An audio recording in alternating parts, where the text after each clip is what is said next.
我要带着绿光乐坊走遍整个东胜大陆。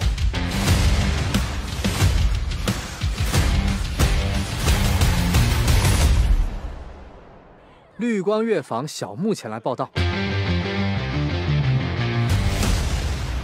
请你离开。房主息怒。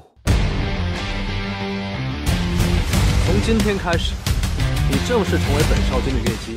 多谢少君。从现在开始，你这个亲朋就叫小木。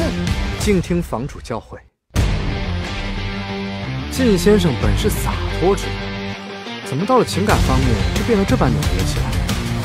大家不同半斤八两。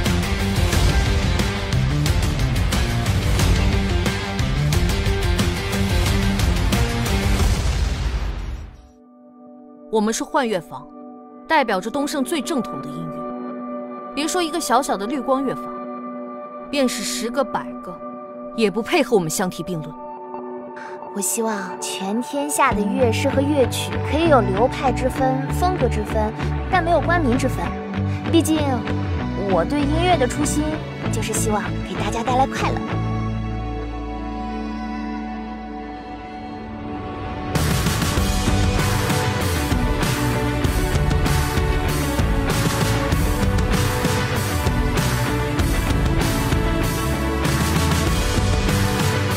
我这一路做过很多事，多到我自己都不知道哪些是对，哪些是错。我喜欢你。就算犯下滔天大罪，我也会陪你一起承担。你放心，我一定会堂堂正正的对待幻乐坊，坐上大乐正主。